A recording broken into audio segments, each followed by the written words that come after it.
जोहार, मैं आनंद कुमार और आप देख रहे हैं जनमन की बात। दोस्तों, झारखंड की राजनीति इस वक्त बड़े बदलाव के दौर से गुजर रही है। पूर्व मुख्यमंत्री और झारखंड मुक्ति मोर्चा के संस्थापक दिशोम गुरु शिबू सोरेन तथा राज्य के शिक्षा मंत्री रामदास सोरेन के निधन ने न केवल राजनीतिक हलचल पैदा की है, बल्कि सत्ता संतुलन और रणनीतियों को भी एक नया मोड़ दे दिया है। एक तरफ गुरु जी के निधन के बाद राज्यसभा की एक सीट खाली हो गई, दूसरी तरफ झारखंड की विधानसभा में भी एक सीट रामदास सोरेन के निधन से खाली हो गई है। गुरु जी और रामदास सोरेन दोनों झारखंड मुक्ति मोर्चा के ही नेता थे, इसलिए झारखंड मुक्ति मोर्चा को इन दोनों कद्दावर नेताओं की जगह योग्य उम्मीदवारों का चयन करना होगा और ये एक बड़ी चुनौती है। गुरु जी का निधन 4 अगस्त को हुआ था। उनका कार्यकाल 9 अप्रैल 2026 तक था, यानी अब उनके कार्यकाल में सिर्फ 7 से 8 महीने का समय बचा हुआ है। ऐसे में बड़ा सवाल है कि क्या गुरु जी के निधन से जो सीट खाली हुई है राज्यसभा की, क्या उस सीट पर उपचुनाव होगा? दोस्तों, नियम कहता है कि अगर राज्यसभा की खाली हुई सीट का शेष कार्यकाल 1 साल या उससे ज़्यादा है तो उपचुनाव होगा। ऐसा लोकसभा और विधानसभाओं में भी होता है। अगर 1 साल से कम समय बचा है तो चुनाव आयोग उपचुनाव कराने के लिए बाध्य नहीं है। गुरु जी की सीट के मामले में यह अवधि 1 साल से कम हो रही है, इसलिए ज़्यादा संभावना इसी बात की है कि यह सीट अगले नियमित चुनाव, जो कि अप्रैल से जून में जो सीट खाली हो रही है 2 सीट, तब तक खाली रहेगी। हालांकि राजनीतिक परिस्थितियां अगर बदलें तो आयोग फैसला ले सकता है, लेकिन मौजूदा हालात में इस बात की संभावना बेहद कम मानी जा रही है कि वहां चुनाव होगा। साल 2026 में राज्यसभा की 2 सीटों पर चुनाव होना है। अगले साल अप्रैल में गुरु जी की सीट का नियमित चुनाव होगा। इसके बाद जून में भाजपा के दीपक प्रकाश का कार्यकाल समाप्त हो रहा है, यानी दोनों सीटों पर एक साथ चुनाव होंगे। मौजूदा विधानसभा का समीकरण बिल्कुल साफ है। बिहार के चुनाव के साथ ही रामदास सोरेन के निधन से खाली हुई घाटशिला की सीट पर चुनाव होने की उम्मीद है।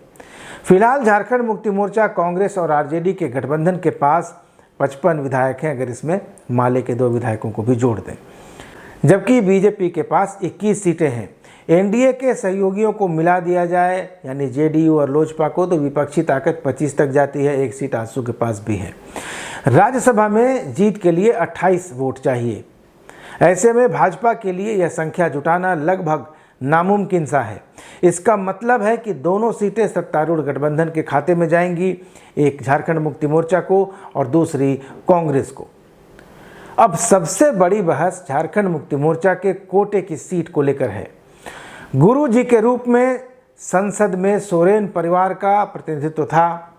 इस लिहाज से एक यह भी सोच हो सकती है कि परिवार का प्रतिनिधित्व संसद में कायम रहे और सोरेन परिवार से कोई भी हो सकता है इसमें।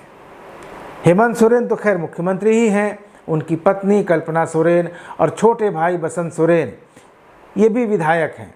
ऐसे में पार्टी में परिवार का ऐसा कोई भी सदस्य नहीं है जो राज्यसभा में जा सके।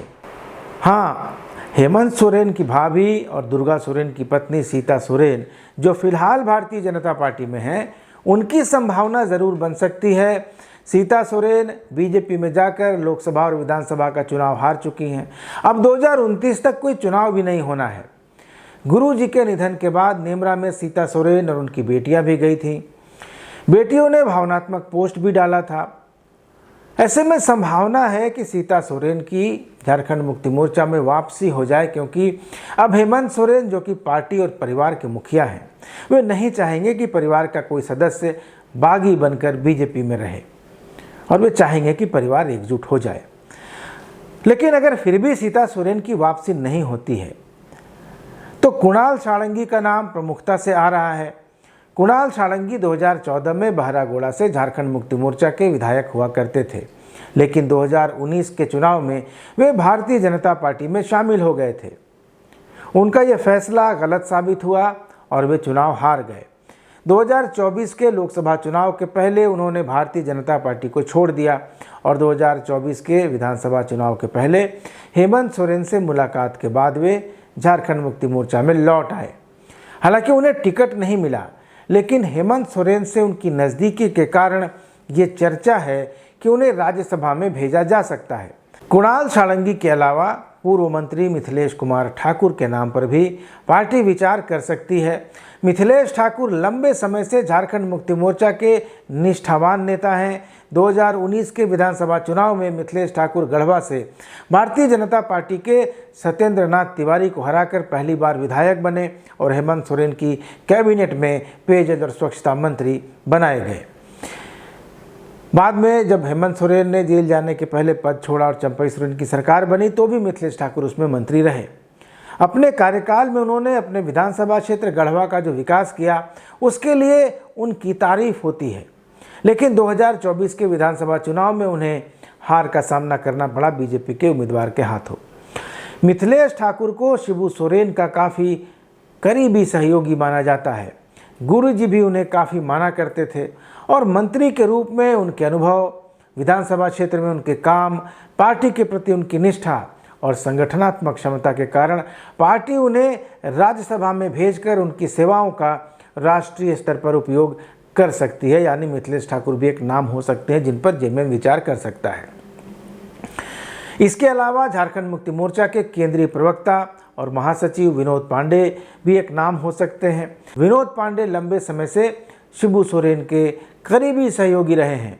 वे अक्सर मीडिया और सार्वजनिक मंचों पर झारखंड मुक्ति मोर्चा के पक्ष को मजबूती से रखते आए हैं और उन्होंने मांग की है कि झारखंड विधानसभा के चलते मानसून सत्र में दिशोम गुरु शिबू सोरेन को भारत रत्न दिए जाने का प्रस्ताव पारित करके केंद्र सरकार को भेजा जाए।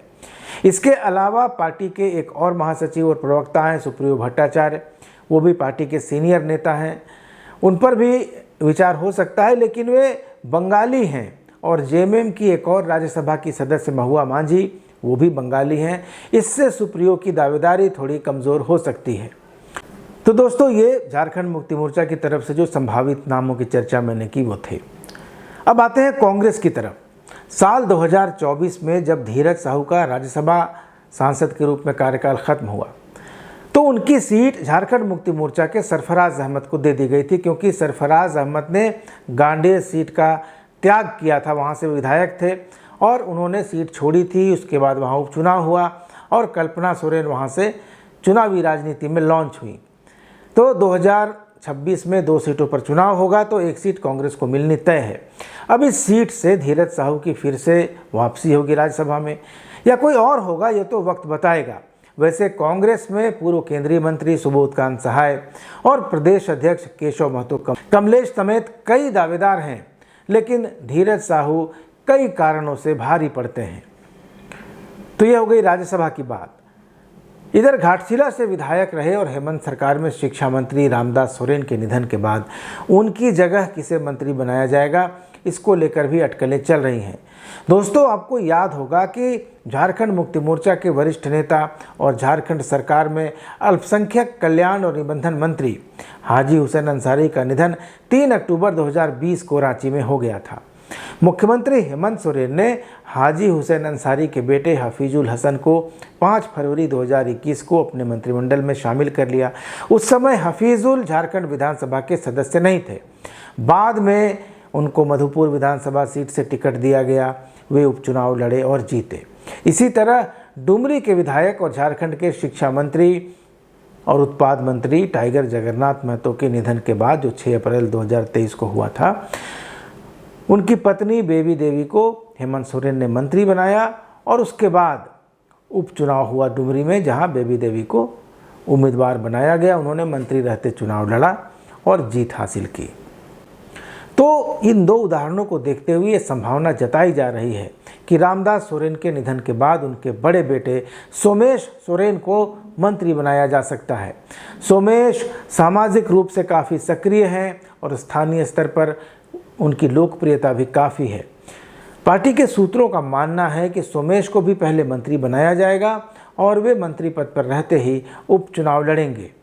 तो अगर शिबू सोरेन की सीट पर उपचुनाव नहीं होता है तो अभी उम्मीदवार तय करने के लिए जेएमएम के पास काफ़ी वक्त है। हालांकि वहाँ मगजमारी ज़्यादा नहीं है, क्योंकि हेमंत सोरेन जिसके नाम पर मुहर लगा देंगे वही सांसद बन जाएगा। लेकिन कांग्रेस में तो टिकट उसे ही मिलेगा जो दिल्ली दरबार में अपनी गोटी सेट कर पाएगा, अपनी पहुंच बना पाएगा। तो फिलहाल तस्वीर साफ है, राज्यसभा की दोनों सीटें गठबंधन के हिस्से में जाएंगी और कैबिनेट में सोमेश सोरेन की एंट्री लगभग तय मानी जा रही है। लेकिन आने वाले कुछ महीने झारखंड की राजनीति में सिर्फ सत्ता संतुलन ही नहीं बल्कि परिवार और संगठन के बीच के समीकरणों की भी कड़ी परीक्षा लेंगे। दोस्तों, ये वीडियो कैसा लगा इस पर अपनी राय जरूर दीजिएगा। चैनल को सब्सक्राइब नहीं किया तो सब्सक्राइब जरूर कर लीजिएगा। अगले वीडियो में मिलेंगे, तब तक इजाज़त दीजिए। धन्यवाद, नमस्कार।